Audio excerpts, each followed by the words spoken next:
아멘. 오늘은 도마를 찾아주신 예수님이라는 제목으로 함께 은혜를 나눕니다. 우리 예수님께서 이 시간 여러분들에게도 찾아주셔서 하나님이 여러분들과 동행하고 계심을 확인하며 감사하며 결단하는 시간이 되기를 축복합니다. 아멘. 신앙생활에서 피할 수 없는 것이 한 가지 있는 것 같아요. 그것이 무엇이냐면 의심입니다. 저는 교회를 다녔지만 처음 다녔을 때는 믿음이 없었던 것 같아요. 그래서 목사님께서 말씀하실 때 그 목사님 말씀을 들으면서 마음속으로는 다른 생각을 했습니다. 거기다 더 나아가서는 목사님은 저 말씀을 믿고 과연 얘기하시는 걸까? 저 허무맹랑한 이야기, 저게 믿어지셔서 정말 이야기하시는 걸까? 그런 생각도 한 적이 있습니다. 아마 제 설교를 들으면서 똑같이 그런 생각을 저와 공감하시는 그 은혜를 나누는 분들도 계실 수 있습니다. 그런데 그분도 제가 은혜 받고 하나님 앞에 부름받고 이 자리에 서 있듯이 하나님이 불러주신 분이십니다. 의심은 예수님의 제자 도마도 피해가지 못했습니다. 제자로 선택됐으면 얼마나 대단합니까? 직접 선택받은 거 아닙니까? 그런데 그 제자도 의심하게 되었습니다.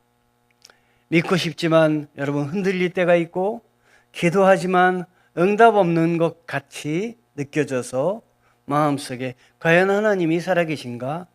내가 믿는 하나님이 진짜 존재하시는 건가? 이런 의심이 생길 때가 있습니다. 그러면 의심하면 안 되는 건가요? 종종 묻습니다. 하나님은 정말 함께 하시는 건가요? 하나님은 정말 살아계신 건가요? 저도 학생들을 가르칠 때 학생들이 저에게 그런 질문을 했습니다. 신학대학에 온 학생들도 하나님이 정말 나를 선택하신 걸까요? 교수님 정말 하나님이 나를 이끄시는 걸까요? 교수님은 어떠세요? 하고 저에게 질문한 적도 있습니다. 그럼 의심하면 이런 생각을 하면 안 되는 걸까요? 그러나 의심은 믿음의 부재가 아닙니다. 하나님을 더 깊이 알고자 하는 갈망입니다. 왜 그러냐면 하나님이 함께 하시지 않는다면 의심하지도 않습니다. 저 길가에 가는 사람, 저 저녁에 술집에서 술을 먹는 사람들 마음속에 하나님에 대한 의심은 전혀 없을 것입니다. 하나님을 의심한다는 것 자체가 그 마음에 이미 초대를 받고 부르심을 받았기 때문에 의심하고 있는 것입니다. 오늘 본문의 도마도 역시 그랬습니다. 보통 믿을 때 경탄스러운 경험으로 시작됩니다. 저도 주님을 믿기 시작했을 때 하나님 앞에 기도를 했습니다. 하나님 정말 살아계신가요? 하나님이 살아계시다면 제가 하나님을 좀 만져볼 수 있게 도와주세요. 참 어리석은 기도였지만 우리 하나님께서는 이 어리석은 기도를 응답해 주셨습니다. 저녁에 잠을 자는데 하나님께서 환상으로 저에게 나타나셨어요. 그리고 분명히 불을 끄고 잤는데 방안이 황금색으로 환한 거예요.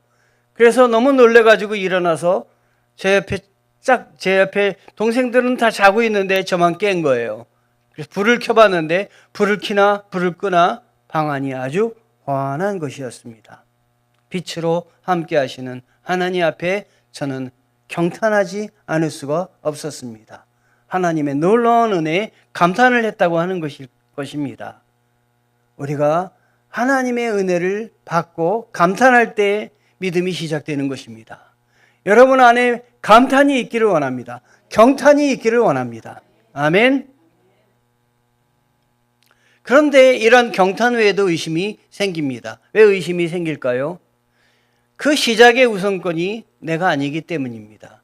내가 붙잡아서 내가 뭘 선택하고 결실을 맺은 것이 아니라 주님이 나를 선택하셔서 주님이 나를 붙잡으셨기 때문에 우리는 종종 이니시티브가 나에게 있지 않고 주님에게 있기 때문에 의심을 하는 것입니다. 나는 왜 이렇게 믿음이 없을까? 의심이 있다고 해서 믿음이 없는 것은 아닙니다. 하나님은 그 의심 속에 있는 우리를 찾아오십니다. 기드온이 하나님 앞에 하나님이 그를 선택한다고 할 때 그는 마음에 의심을 했습니다. 하나님, 여기 있는 양털에만 이슬이 내리고 이 흙에는 이슬이 전혀 내리지 않게 도와주시옵소서. 말도 안 되는 그 기도를 하나님께 드렸는데 하나님은 들어주셨습니다. 하나님 죄송합니다. 한 번만 더, 이번엔 거꾸로입니다. 양털은 말라 있는데 옆에 그 땅은 흥건히 젖어 있게 해주시옵소서. 하나님은 그것도 들어주셨습니다. 의심하지만 하나님이 그 의심 속에 있는 우리들을 찾아오셔서 하나님의 존재를 알려주십니다. 그러면 도마는 왜 주님을 떠날 수밖에 없었을까요? 예수님의 제자로 부름받고도 왜 예수님을 떠날 수밖에 없었을까요? 그것은 도마의 생각과 목적이 예수님의 생각과 목적과 달랐기 때문입니다. 도마는 예수님이 십자가에 달리시는 순간 자기의 목적이 허물어졌습니다. 예수님과 함께 왕국을 세우고 이 땅의 한 나라의 그 장관으로서 큰 일을 감당하고 싶었는데 그 꿈은 예수님이 십자가에 달리는 순간 자기의 스승이요 왕으로 섬겼던 분이 세상을 떠나는 순간 다 사라져 버렸던 것입니다. 그래서 예수님을 떠날 수밖에 없었습니다. 여러분, 예수님을 떠날 수밖에 없고 예수님을 등질 수밖에 없는 것은 나의 목적과 나의 삶의 목적과 예수님이 우리에게 원하시는 목적이 상이하기 때문입니다. 그 목적을 맞춰야 됩니다. 예수님이 나에게서 원하시는 모습이, 원하시는 일이 무엇인지 우리는 분명히 알아 흔들리지 말아야 되겠습니다. 예수님은 도마를 불렀습니다. 영어로는 도마는 토마스라고 이야기합니다. 12 제자 중에 아주 평범한 한 사람이었고 쌍둥이였다라고 성경은 전하고 있습니다. 그런데 그의 삶은 늘 질문과 의심으로 가득했습니다. 어쩌면 우리들 자신과 같은지도 모릅니다. 질문과 의심, 그리고 그것을 실증하려고 하는 실증주의, 이것이 아마 그의 본 모습이었고 오늘날 우리들의 모습이 아니겠는가 하는 생각이 듭니다. 여러분, 그러나 이런 생각을 이게 죄라고 생각하고 흔들어 버리면 안 됩니다. 하나님 앞에 솔직히 나의 마음과 나의 모습, 나의 생각을 드리면 하나님이 선하게 이끌어 주실 줄 믿습니다. 만나 주시고 찾아주시는 하나님이십니다. 더 중요한 것은 도마는 부활의 자리에 있지 않았습니다. 부활하셔서 예수님이 제자들을 찾아주셨음에도 불구하고 그 자리에 있지 않았기에 예수님을 떠날 수밖에 없었고 예수님의 놀라운 은혜를 경탄할 수가 없었습니다. 예배에 참석을 하셔야 됩니다. 예배의 자리에 있어야 하나님의 은혜를 알 수 있고 하나님을 만날 수 있게 되는 것입니다. 주님께서는 생전에 살아계실 때의 부활에 대해서 여러 차례 말씀하셨습니다. 그런데 사람들은 그것을 믿지 못했습니다. 기독교의 교리 중에서 사람들이 믿지 못하는 것이 여러 가지가 있지만 부활도 역시 그러한 것 같습니다. 왜냐하면 사후세계를 볼 수 없기 때문이기도 합니다. 죽은 후에 사람이 다시 산다는 것, 계속 산다는 것, 우리의 상식으로 우리는 그런 일들을 못 봤기 때문에 부활을 믿을 수가 없었습니다. 제자들 또한 여러 차례 예수님이 부활하셨지만 그냥 천국에서 사는, 영원히 사는 것 정도로 생각을 했습니다. 도마 역시 그랬습니다. 예수님이 부활하셨을 때 어떻게 죽은 사람이 살아날 수 있겠느냐? 너희들은 봤는데 나는 직접 보지 못하고는 믿지 못하겠다라고 이야기를 했습니다. 그러나 우리 주님께서는 이렇게 그 직접 보지 못하고 믿지 못하겠다고 하는 그 도마의 의심을 버리지 않고 친히 찾아주셨습니다. 주님이 찾아주시는 것에 우리의 신앙의 시작이 시작될 수가 있습니다. 우리 신앙의 우선권, 이니셔티브는 주님에게 있습니다. 그러니 나의 힘으로 모든 것을 하려고 하는 것을 내려놓고 주님을 먼저 잡아야 되고 주님의 은혜를 먼저 알아야 됩니다. 하나님은 그러나 완벽한 사람을 부르지 않으시고 부르신 사람을 사용하십니다. 제가 하나님 앞에 경탄을 금치 못했던 것은 성경 말씀을 듣고서입니다. 성경 말씀에 고린도전서에 너희의 부르심을 봐라. 문벌 좋은 자, 학식 있는 자를 부르지 않으셨고 지혜 없는 자들을 부르셔서 지혜 있는 자들을 부끄럽게 하려 하심이라. 라는 말씀을 제가 들었을 때 저의 정체성과 저의 모든 것들은 정말 제일 밑으로 내려간 그때 주님이 나를 이렇게 부르셨구나. 나를 쓰시기 위해서 이 부족한 자를 주님만을 붙잡고 하나님의 일을 감당하라고 의심하지 말고 주님만을 생각하라고 나를 부르셨구나 하는 경탄을 말씀에서 느꼈어요. 하나님은 나의 모든 생각을 알고 계시는 분이다라는 것을 알게 되었습니다. 도마는 질문합니다. 도마는 확실한 증거를 원했습니다. 평소 다른 제자들처럼 그 역시 전부 도망간 제자들처럼 확고한 믿음이 없었습니다. 요한복음 14장 5절에 보면 주여 어디로 가시는지 우리가 알지 못하거늘 주님이 어디로 가시는지 그렇게 얘기했고 주님이 이 땅에 오신 목적이 무엇인지 그렇게 얘기를 했건만 도마는 주님 앞에 어디로 가시는지 저는 알지 못하겠다고 이렇게 질문을 합니다. 도마의 이 질문은 두 가지 의미가 있는데요. 하나는 예수님을 정말 잘 이해하지 못했기 때문에 그런 질문을 한 것은 당연합니다. 또 하나는 예수님을 그렇지만 더 깊이 알고 싶은 갈망 때문에 주님 어디로 가시는지 그거를 알려주십시오 라고 말씀드린 것입니다. 도마의 의심은 하나님을 떠나는 의심이 아니라 하나님께 더 다가가려는 의심을 하였던 것입니다. 여러분, 의심에는 부정적인 의심이 있지만 긍정적인 의심도 있을 수 있습니다. 우리 신앙인은 부정적인 의심이 아니라 긍정적인 의심, 하나님 앞에 의문을 품고 신앙생활을 하며 질문을 하며 대답을 얻어야 될 줄 믿습니다.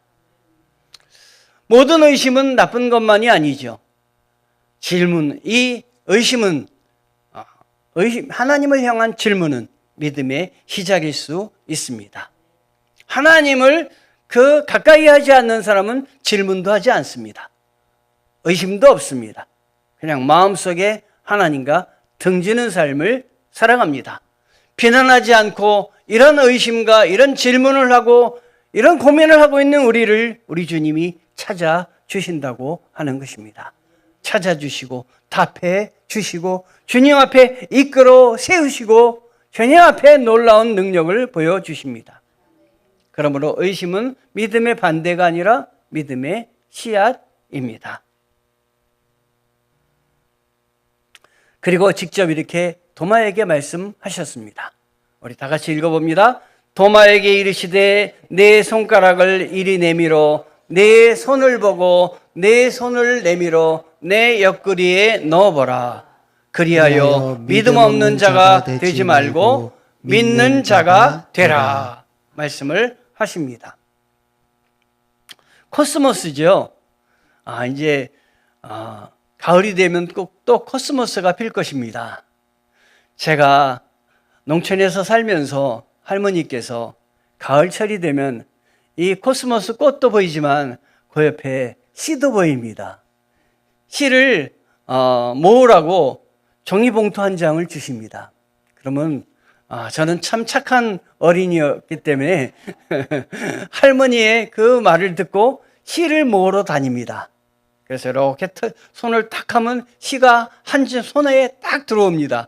그러면 그걸 집어넣고 나중에 보면 그 봉투가 가득 하나로 이렇게 찼습니다. 그리고 그것을 코스모스가 이제 잎이 나기 전에 땅에다가 우리 할머니께서 그 다음에 뿌리라고 하십니다. 그러면 뿌리라고 할 때 제 마음속에 무슨 생각이 드냐면, 이걸 뿌린다고 이 코스모스 때가 올라올까? 이런 의심을 합니다. 의심을 하면서 뿌립니다. 근데 마음속에 또 하나는 작년에도 났는데 올해도 날 거야, 이런 희망도 있습니다. 그리고 뿌립니다. 가을이 돼서 어떻게 될까요?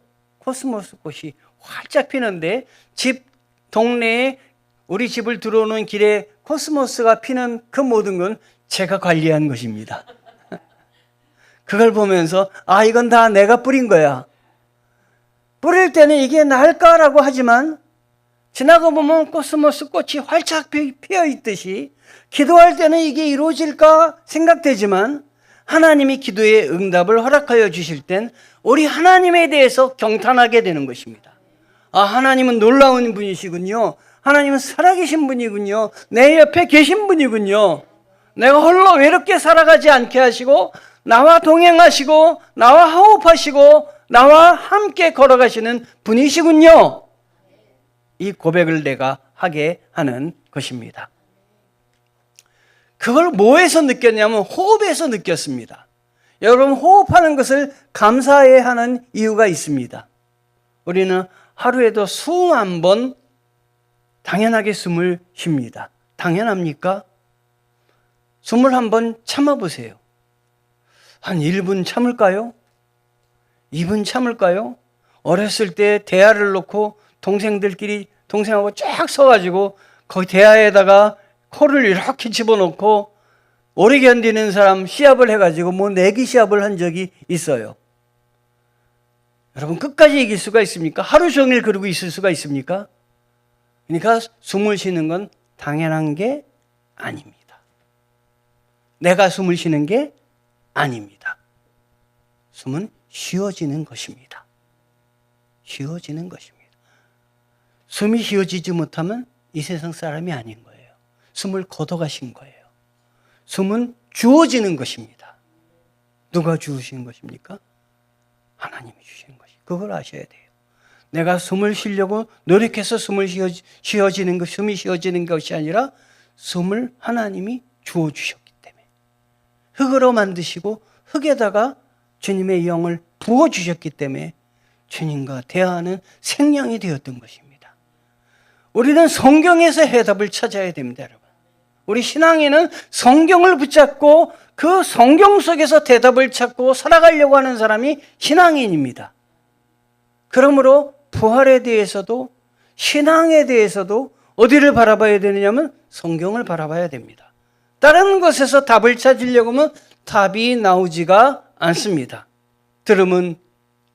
믿음은 들음에서 나고 들음은 그리스도의 말씀으로부터 말미암느니라.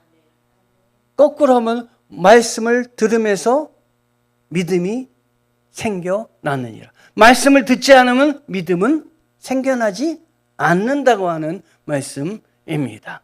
예배의 자리에 있으셔야 됩니다. 말씀의 자리에 있으셔야 됩니다. 매일 말씀을 묵상하시고 들으셔야 됩니다. 그럴 때 여러분에게 함께 하시고 그럴 때 우리 성령께서 내 안에 더욱더 역사하시는 것입니다. 난 왜 믿음이 생기지 않는지 모르겠어요. 말씀을 읽지 않기 때문입니다. 말씀을 묵상하지 않기 때문입니다. 말씀을 내 생활 가운데 실천하지 않기 때문에 하나님의 은혜와 능력을 알지 못하는 것입니다. 나는 왜 이렇게 공부 안 하나요? 학교 안 다니는 학생이 이야기를 했어요. 학교 안 나가기 때문이에요. 나는 왜 이렇게 공부를 못하나요? 학원에 안 나가기 때문에 그런 거예요. 다녀야 되는 거예요. 이 호흡은 어디서부터 오는 것인가? 내가 쉬는 것인가? 아니다. 하나님이 나에게 숨을 주셨기 때문에 나는 참으려면 5분도 못 참는데 숨을 주셨기 때문에 이 순간도 하나님이 나를 붙들고 계시고 우리가 의심하는 그 자리에 하나님이 계시다고 하는 사실입니다. 그건 뭘 말합니까? 내가 하나님을 찾아가는 것이 아니라 나를 찾아주신 것입니다. 나를 찾아주시옵소서. 나와 함께해 주시옵소서. 내 마음을 영원히 함께하여 주옵소서. 주님은 도마를 비난하지 않았습니다.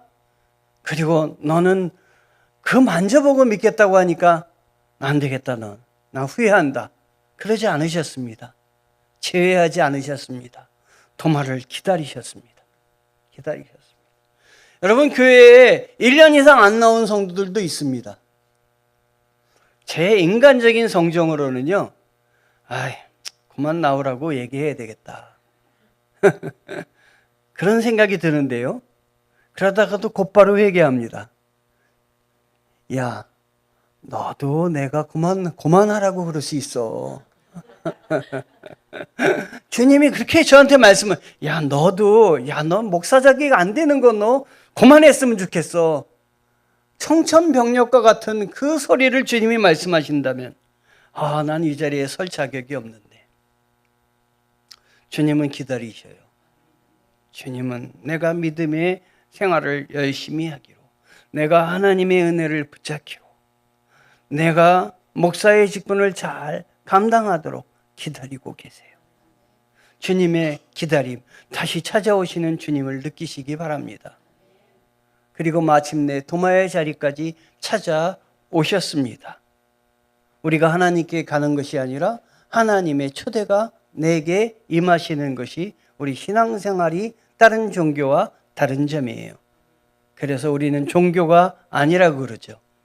하나님이 우리를 초대하신 부르심에 나아가는 거예요. 이것이 복음입니다. 내가 주님을 찾은 것이 아니라 주님이 나를 찾으시고 나를 위해서 구원의 길을 예비하여 주셨다 하는 것입니다. 거저받은 것이다 하는 것입니다. 부활신앙의 본질은 기독교 신앙의 중심이에요. 부활신앙이 없었다면 우리는 하나님 앞에 믿는 믿음이 온전하지 못했을 것이에요. 기독교는 없어진 종교예요. 왜냐하면 예수님이 십자가에 달리실 때 제자들이 다 두려워서, 체포될 게 두려워서 다 도망갔어요. 그걸로 기독교는 끝난 거예요. 부활이 없었다면. 부활하셔서 제자들을 한 명 한 명 찾아내시고 그들이 예수님이 알아듣지 못하는 것을 부활에 대해서 듣지 못해도, 이해하지 못해도 생전에 계속 얘기하셨기 때문에 제자들이 그걸 부활하신 후에 예수님이 말씀하신 걸 확인한 거예요. 지금은 내가 알아듣지 못해도, 지금은 저게 무슨 소리인지 몰라도 하나님이 무슨 소리인지 무슨 말씀인지 알게 하시고 확인할 때가 있을 것입니다. 근데 이 부활에 대해서는 다른 데에서는 자료가 없어요. 성경에만 있기 때문에 성경 내용 갖고 이야기할 수밖에 없고, 성경 얘기를 믿을 때에만 이 부활이 나에게 다가올 수가 있습니다. 성경을 믿어야 되는 거예요. 성경에서 답을 찾아야 되는 것입니다. 다 도망갔던 제자, 그 도망갔던 제자들을 불러 모았던 것은 하나밖에 없어요. 그들을 완전히 기독교를 등지고 업으로 돌아오게 했던 건 하나밖에 없어요. 부활입니다. 경탄스러운 놀라운 광경이었을 거예요. 죽으신 분이 살아나셔서 옆구리에 창을 만져보라고, 손에 못자국을 만져보라고 했던 거 얼마나 놀라운 것이겠어요. 그런데 그 놀라운 것을 우리는 오늘날 성경에서 발견하고 성경에서 답을 찾을 수가 있다고 하는 사실입니다. 성령님께서 찾아오셔서 답을 주시고 여러분을 선하게 이끌어 주시고, 안 되는 여러분들에게도 은혜 주시고, 낙심하고 절망한 여러분들에게도 힘을 주셔서 소망도 주시고 믿음도 허락하여 주시고, 다시 일어나 세우게 하시려는 것, 다시 일어나서 하나님의 영광을, 지금까지 너를 위해서 살았으나 이제는 하나님의 영광을 위해서 일해봐라, 다시 시작해봐라, 내가 너와 함께 하겠다. 예수님은 지금 성령님은 우리에게 오셔서 말씀하고 계시는 것입니다. 힘을 내라, 염려하지 말아라, 내가 너와 함께 하노라. 부활은 실제 사건입니다. 제자들이 보았고 500여 명이 목격했고 초대교회가 생명을 걸고 그래서 이 부활을 증언했고 죽은 기독교를 살려낸 원동력이 부활입니다. 부활은 부활절에만 믿을 것이 아니라 우리 삶 전체의 부활이 중심이 되어야 되는 것입니다. 부활은 신화가 아니라 역사를 뒤흔든 사건입니다. 넓은 바다의 수평선을 바라볼 때 우리는 장엄한 광경에 말을 멈춥니다. 그리고 놀랍게 경탄합니다. 참 감탄하고 놀랍죠. 제가 자연의 광경을 보고 놀란 것은 그랜드 캐년을 가서 보고 너무 놀랐어요. 와, 너무 놀라서 입이 닫혀지지가 않았어요. 이런 놀라움이 있구나, 감탄하게 되는 것이죠. 그런데 감탄으로만 끝나면 안 되고 이걸 지으신 분이 누구일까 나아가야 됩니다. 여러분. 이 세상의 모든 일들, 이 감탄스러운 일들 하신 분이 누구일까 나아가야 됩니다. 자연을 보고도 놀랬지만 저는 자녀가 태어났을 때도 놀랐습니다. 나에게 자녀를 주시다니, 나와 함께 하시다니 놀랐습니다. 제 아내를 처음 봤을 때도 놀랐습니다. 여기까지 왔습니다. 그래서 그 놀라움이 나의 삶을 지배해서 결혼 생활을 계속하는 것입니다. 여러분, 순간순간 우리의 영혼은 본능적으로 느끼게 되는 것이에요. 이거 하나님이 지셨구나, 하나님이 만드셨구나. 그래서 저는 12월 31일 날, 마지막 날 저쪽 정동진 가는 사람들이 있는데 거기 가지 말라 그럽니다. 거기 가지 말고 교회로 와라. 여기 교회 와서 하나님께 나의 경탄과 감탄, 올 한 해를 보내주신 은혜에 정말 놀랐습니다. 나를 쓰셔서 한 해도 연장시켜 주셨는데 감사합니다 하고 영광의 감탄의 경탄의 예배를 드려야지. 거기 가가지고 해 뜨는 거 보고 얼마나 고생해요. 또 오려면 얼마나 고생해요. 차들이 많아가지고. 거기 가서 예배 드리고 거기 가서 하나님을 찬양하고 그러면 괜찮은데 그 밤에 거기 간 사람 하나도 그건 생각하지 않더라고요. 교회로 나오십시오. 하나님 앞에 나오십시오. 나는 유한하지만 무언가 영원한 가치가 있는데요. 로마서 1장 20절에 창세로부터 그의 보이지 아니하는 것들 곧 그의 영원하신 능력과 신성이 그가 만드신 만물에 분명히 보여 알려졌나니 그러므로 그들이 핑계하지 못할지니라. 만물을 보면서 저걸 지으신 분이 있다니 얼마나 놀라운 것이에요. 그런데 믿음이 있을 때 보는 것입니다. 똑같은 우주선을 타고 가가린이 우주에 나갔는데 우주에 신이 있다가 근데 아무것도 없다 그랬어요. 그런데 닐 암스트롱은 하나님의 지으신 세계가 너무너무 아름답다라고 이야기를 했습니다. 믿음이 다른 걸 보는 것입니다. 믿음이 보지 못하는 것을 보는 것입니다. 우리 주님이 도마에게 요구하신 것은 믿음입니다. 내 믿음이 너를 구원하였느니라. 경탄을 여러분의 삶 가운데 매일매일 터뜨리시기 바랍니다. 돈이 주인 노릇하는 세상에서 사람에게서 뺏어가는 매우 중요한 능력이 무엇입니까? 돈이 구원의 경탄, 구원을 주신 하나님의 은혜를 다 뺏어가는 거예요. 그래서 하나님의 사람이 되지 않고 돈의 사람이 되게 하는 거예요. 그런데 미국의 달러 1달러에 뭐라고 돼 있어? We trust God 이렇게 써 있잖아요. 우리는 하나님을 신뢰한다. 이 돈을 붙잡고 일하지만 우리는 하나님을 붙잡고 이 돈을 세고 하나님을 붙잡고 이 세상의 모든 물질을 관리한다고 선언하고 있지 않습니까? 빠름 속에서 경탄이 터져나오긴 힘들어요. 차를 타고 가면 하나하나 자세히 볼 수가 없어요. 저 운전을 하고 가면 요즘은 참 운전하는 게 참 억울해요. 운전하면은 요즘 여기 얼마나 벚꽃이 아름답습니까? 좀 이렇게 돌아다보면서 예쁘다 그랬는데 돌아볼 수가 있어야죠. 참 안타까워요.